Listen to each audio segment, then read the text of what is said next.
also have my info below. This video is overcoming lock struggles, maintaining confidence, and so much more. Hey my loves, welcome back to my channel, and on today's video I want to talk about my lock struggles and how I am managing to overcome them. So as you guys see, I'm almost 2-year locked. Today is July 1st, 2023, and I started my locks 2021, July 27th. So this is what almost 2 years locked on 3C looks like. And right now my hair is up in a bun, just because I'm now becoming more comfortable with what my hair looks like and styling it and all these things. But before I jump into this video, I'll tell you guys a little bit about me. As you guys saw in the trailer, I'm a wellness entrepreneur, a mama, a human design reader, and so much more. I also have a 17-month-old, and I am 17 months old postpartum. So I have 3C here. I'm 17 months postpartum, and I started my locks when I was in my first maybe going into my second trimester of pregnancy. So that is just a little bit about me and my locks. So now I want to go into spiritually what I've struggled with while having my locks and how I've gone about overcoming them, and what I'm still overcoming. You feel me? Because it doesn't just change overnight. So the first thing I'm learning to overcome with my lock journey is soundboarding. I found myself, especially at the beginning, needing to get a lot of advice and insights and, ask a lot of questions and, well, how did you do this and how did you do that? And I'm learning that the soundboarding is definitely part of who I am. I'm a human design self-projected projector, but also in this season of my life, the soundboarding doesn't need to look like me asking people for advice on my hair, right? Or like needing to vent to everyone, because the moment you start talking to people, they hear your coding, they hear what you want to say. So if it's a day that I'm struggling with my hair and I start talking to somebody about that, they're most likely going to give me the advice that, well, maybe you should take them out if it's causing you so much stress, And if that's not my plan, or I know that even though I'm having a bad day, that's not truly what I want to do, it may not be good for me to be talking to people about it. You know what I mean? And sometimes we just need time. Sometimes it literally is just a bad day, or, we're just not in the mood to do our hair. And it's okay. I'm learning that I was trying to put myself on a really strict maintenance schedule, and that wasn't intuitive to who I am or how I want to maintain my hair. Next is standing my ground, and this goes back to soundboarding. So a big journey that came up for me as someone who has locks and is also going through pregnancy and was going through pregnancy, is going through postpartum, was standing my ground, speaking up for myself, advocating for myself, and trusting that whatever I say, it's not going to backfire or I'm not going to mess up. A big part of my childhood was being told that children are seen and not heard. It was if I didn't trust what my mom said and something bad happened to me, I immediately felt guilt and blame. And moving into motherhood, as well as choosing to have a lock journey, you have to truly be confident in who you are and your hair and how you present to the world, because you do have hair that looks different than 90% of the people in the world. Most people aren't walking around with locks, and especially if they are not Black, BIPOC, or someone who's just understanding of the history of Rastafarianism, dreadlocks, locking your hair, they're definitely not going to be understanding, right? Or they definitely may not take to you the way they may have with your hair being different. I'll put it that way. But the next thing is accepting compliments. So although you may be dealing with people who may be not as drawn to you because you have locks, and I'll say it like this. I love all people. I've always loved all people. I do know that during this lock journey, there's a specific race of people that was more drawn to me before having locks, and that seemed to be more intimidated with locks. I think that's part of this journey, though, is normalizing it, destigmatizing it, showing that there's beauty in other forms, and all because it doesn't fit Western standards doesn't mean it's not beautiful. That's a huge reason why I did it, because with someone with 3C hair, curly hair, as a Black woman, I've gotten a lot of positive compliments on my hair pretty much my whole life. And when I first started my locks, especially now, like most of my compliments come from other people of color who have locks or who understand the lock journey. And it's been really beautiful accepting and getting compliments in that way, because before I've always gotten compliments from people who wanted to see someone who was Black with good hair, or who was more drawn to good hair. And I've always kind of hated that that narrative. But you know, I get it. I get why people say it. I just think it's really unfortunate, because if your hair grows, your hair is good. Next is getting creative. So this is like my first kind of bun that I've actually like said, oh, I'm gonna do a bun. My hair is also a little longer now, so doing a really cute bun easily is a lot easier. But I also had to learn that, like, just like I would spend all this time like doing different styles, I can literally do the same thing with my locks. A big part of my struggles was I was not styling my locks. I was doing it to be low maintenance. I also had to look into how part of the reason I got locks was for my creativity, but it was also because I was struggling financially. And I just knew that I just didn't want to spend hundreds on my hair. I've always washed and taken care of my hair for the most part myself, but I figured having locks would be even more low maintenance. And it is and it isn't. I think that if I maintained it more, I would enjoy my hair more, and that is my plan moving forward. But I also had to realize, like, it does still need time and attention. I will say though, because I haven't focused as much on my hair, my soul has been able to play more, and I spend more of my time reading. I'm studying human design and the gene keys, creating YouTube videos, working on my apothecary, because my focus hasn't been so much on my hair and getting validation or about the external. It's been so much more about consuming information, learning, contributing to the world. And that shift was hard, because I like to be cute. I think we all like to be cute, and we don't realize how much society we don't realize how much society prioritizes beauty until we go through a situation where we are depressed, or we are struggling with our physical beauty because we have chronic pain or some health condition that you've gone through. For me, birth, postpartum was definitely that. Like, taking care of my child was priority, taking care of my home was priority, learning and like developing my mind was a priority, but I just didn't have the energy to focus on the physical. Now I'm seeing it is important to focus on your physical beauty, but I'm also just really happy because I feel like this journey brought me to a whole different juncture than what I was on. Like, I knew these things, but now I really see the benefit of like internal validation and building yourself up, and like being able to survive every season as you are. Because, like, yeah, you might be glistening and glowing this season, but things happen, life happens, and God forbid something happens where a car wreck or something like that happens, and there is a physical change or a mental change, emotional change. You have to be willing to get through that without being so caught up on the physical. So now I'm going to talk about spending quality time with my hair and maintaining it.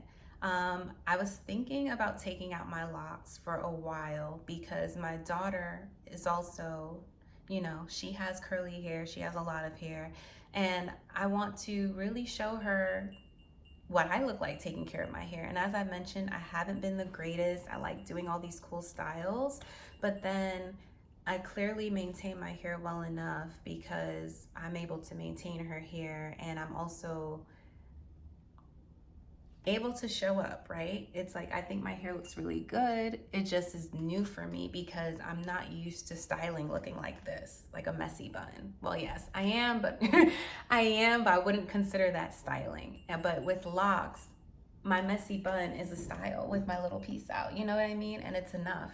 And learning that, like being on that learning curve with myself, of that you don't have to do too much to style, you don't have to do too much to feel good and like make yourself beautiful, is nice. And that's kind of like the place I want to be. I do want to show people that you can like live really well and you don't need much. You can have more, but you can also share it, whatever, but you really can minimally take care of yourself and get like the most optimal results.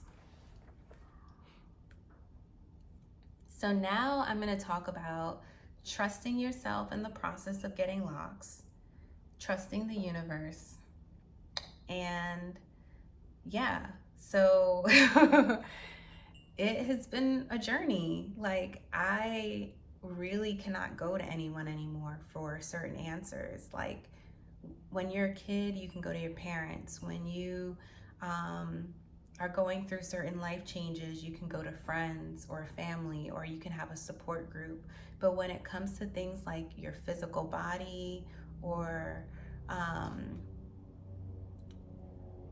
purpose-driven things, things that are deeper, you really have to kind of keep those things to yourself and also come to that level of clarity on your own. Like, no one can tell me when to start and end my lock journey. No one can tell me how long my locks should be, how thick my locks should be.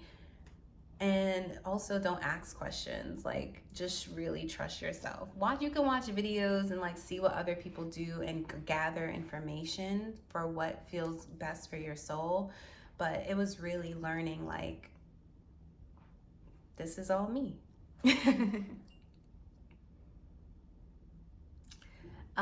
Another thing I've struggled with on this lock journey is telling myself I can change my mind, but then choosing not to. So as I mentioned a little earlier, I've been thinking about taking out my locks because I'm like, I would just miss like styling my hair and combing my hair. But as I even talked to my partner today, who also has locks, we got our locks around the same time, I think a few months apart. It's really revolutionary in this day and age to be a Black person or just a person who has locks and chooses to keep them in a world that tells you if your hair doesn't look a certain way, it's ugly, or if you don't do this, you don't fit the status quo. Even living in a Gen Z world where everyone's accepted and everything is beautiful, there are still limitations, right? There is still a new version of human showing up, if that makes sense. I feel like I don't see people that look exactly like me. And if that's why I'm here, to be the archetype for someone else, because I never had me. I think anyone who decides to go on a journey of personal growth and development, as a soul journey, career journey, it's because we kind of want to be the archetype that we didn't see. And part of that is being, again, on the leading edge, doing something you've never seen before. I don't know how long I'm going to have my locks in. I might change my mind tomorrow. I'm honoring myself in that space, but I also know that choosing to have locks for me has been such a deep thing, from heritage, being of Jamaican heritage, and honoring that, from seeing how differently people treat me with locks compared to when I had, like, socially acceptable hair. It's really making me see how my locks are protecting me from people who don't have the best intentions. And when I say the best intentions, as in, if you don't like me because my hair looks different than you think it should, then you shouldn't be around me. Period. Facts, no printer. So yeah, I love that. And I thought about it. I'm like, Jay-Z got locks. Like, he has locks as a billionaire. And he's had them for years now, and I do think a big part of that is a statement. Like, where have you seen a Black billionaire with locks? And that's super powerful, and I want to show that, like, it's beautiful. Locks are royalty. They're regal, they're beautiful. Whether I have my locks or not, I love my hair, but I also like really want to see this journey. I want to see it continue. I want to be like, I got locks down my hair. We'll see, but yeah. So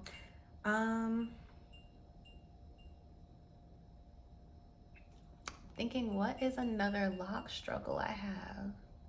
Keeping them hydrated. I live in a very dry climate. I did not realize that keeping my locks hydrated would actually be something I have to put intentional time into. When I first started my locks, especially when they were starter locks, we tend to like give them so much TLC and love and tender care. I was all spritzing them with rose water and rose water. I would use like my alkaline water and then sometimes other essential oils depending on like my intention. But yeah, like it was so easy to keep them good. And then now I'm just like, oh yeah, it's been 2 weeks since I sprayed my head. I live in a dry place. That just can't happen. I have to like really be spraying my hair more. And when I have spoken to other people who have locks at this stage where it's like very it's budding a lot, where it's like at a certain length and it feels like it keeps shrinking. So when I started my locks, my hair, no lie, was like here. Yeah. So for it to be here, that was hard for me because I didn't realize how much of my identity was around the length of my hair as well. So it wasn't just that it was curly, but I had curly long hair. So choosing to do locks, which a big part of why I chose to do them was because I was like, I'm gonna be postpartum. Right now I'm pregnant. My hair's already fine. I wanna have thick hair. And I've always wanted to see my hair thick and long. So that was a huge reason why I chose to lock during that my pregnancy. But the reality of seeing them shrink, and then the past 6 to 8 months, I feel like they weren't. I was like, okay, they shrunk to the point they gonna shrink. They gonna grow now, and it wasn't doing that. I do think part of that has to do with maintenance. So I did have people tell me that as you maintain them, eventually like all the budding and the thickness will, the weight of it will start to make it easier for the locks to kind of like hang. So I'm waiting for that, but I'm also like, you know what? Right now I have a bob. I'm gonna enjoy that. Right now I have a cute little bun. I'm gonna enjoy that. And when I look back on every lock stage, I've enjoyed them. So I'm like, oh, I love that picture. I remember when my hair was like that. And I'll probably post some so you guys can see a little bit of my lock journey. But yeah, know that you can overcome these lock struggles. It is spiritual as well as physical. And if you are on this journey because you want to come into your authenticity, or you want to focus your creative energy on other things, I highly recommend. I do feel like more of my creative energy will be contained if I stop stressing about my locks and judging them and just start creating more videos documenting it. I highly recommend you doing that too. I would love to see all the lock girls document their locks. If it wasn't for seeing like West Indie Ray and other lock girls show their locks and talk about their journey, I don't think I would have been as confident going on this journey. So that helps. But again, it still becomes your journey. Like, none of them are gonna come here and style my hair. People can post videos, they can show you, they can give you tutorials, but at the end of the day, you maximize your journey by how you tend to your hair, how you take care of yourself. So I'll see you guys.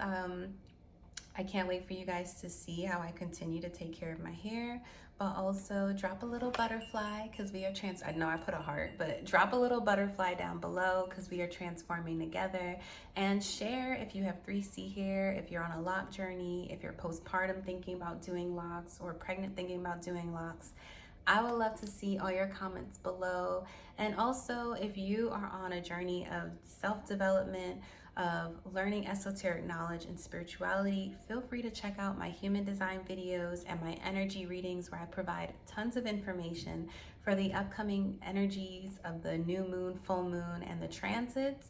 And also, a lot of the Locky girls, a lot of the Lock girls love them some sea moss. So if you want some sea moss gel, you can check out my website, withlovecole.com / all products, Cole or Cole Apothecary. Of course, I'm going to put the link down below so you can go there and shop some sea moss gel. It's also great for bringing your body to homeostasis and balance as you are going through this personal transformation and journey of self-development. So I love you guys. Again, let me know about your lock journey down below, and I will see you in the next video. I'm moving my head around because I'm so excited. Make sure to subscribe for weekly videos.